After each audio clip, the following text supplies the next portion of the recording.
Olá, amados, graça e paz, aqui o irmão Fábio Gomes.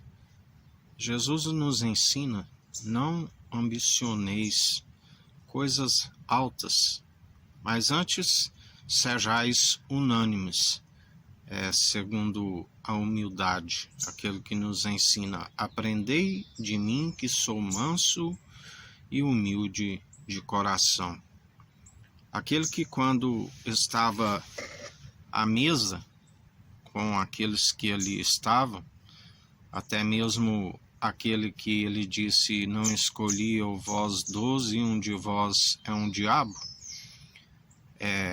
ele estava ali na verdade a os servir, mostrando uma atitude de humildade, mas aquele que era maior do que eles, sendo feito um pouco menor que os anjos, se tornou uma aliança superior até mesmo do que os anjos, aonde além de o unigênito e o único mediador entre Deus e homens, para aqueles que nele depositam confiança não pereçam, mas tenham vida, e vida com abundância alcance a ressurreição do último dia, ele se tornou mediador também entre os anjos, porque os anjos são ceifeiros, aquele que ele dá a ordem aos anjos e os anjos sobem e descem. Aquele grande dia, o Pai que está acima dele é a sua cabeça, que o faz maior, ele se igualando ao próprio Deus Altíssimo, a plenitude do Senhor, e sabemos que ele está preparando os caminhos para a sua vinda, entulhando os vales, derrubando os montes, entulhando os vales, aplanando o que é áspero, endireitando aquilo que ele mesmo fez torto. E então, com a sua justiça, a equidade, a imparcialidade, sempre a exercer o direito, ele entregará tudo ao Pai. E o Pai o enviará à sua direita, com os anjos que farão a colheita. Sabemos que essa, na verdade, é a ceifa final.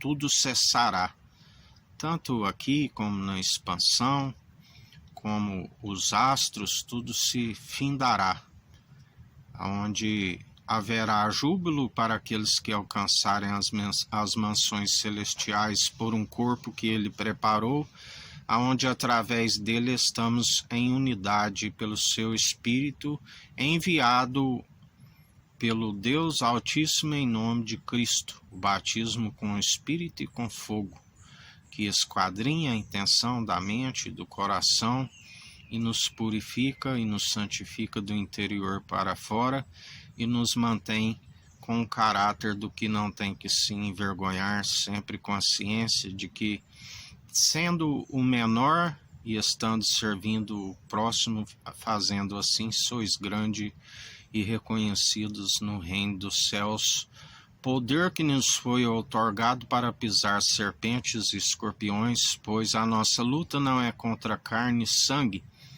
e sim contra os principados e potestades, para pisar toda a força do mal, aonde não há quem possa impedir o seu efetuar, requerer, uma vez que o que está em nós é maior do que o que está no mundo, e já ele lhe trouxe o juízo, o príncipe do poder do ar, tudo em conformidade com o Senhor. Assim como também ele preparou um lugar de júbilo para aqueles que passam, que nem se compara com as aflições leves, momentâneas e passageiras.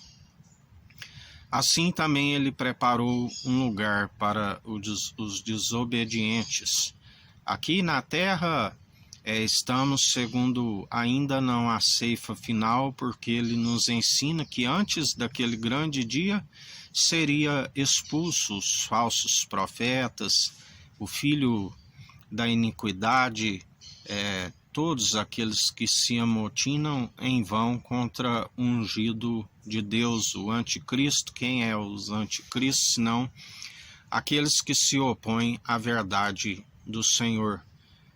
O Senhor os vence sem intervenção humana pelo sopro da sua boca. E assim ele se procede dia após dia.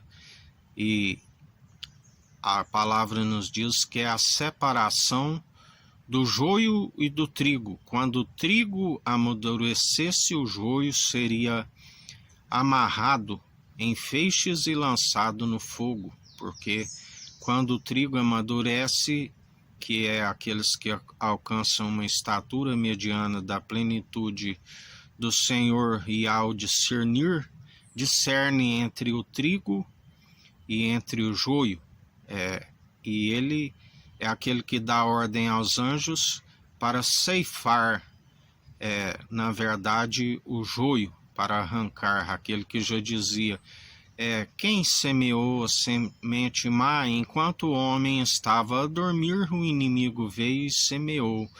Quer que arrancamos o joio? E ele disse, se arrancar o joio, virá junto o trigo. É necessário que o trigo amadureça e então arrancaremos o joio. E assim o Senhor procede, porque céu e terra passarão, mas suas palavras não hão de passar. Aquele que tudo opera e executa detesta aqueles que estão sempre a violar o direito. Todo dever do homem consiste em alcançar a sabedoria do alto, aonde o princípio dela é temer ao Senhor, e todo dever do ser humano consiste em desviar do mal. Assim nos diz o Senhor.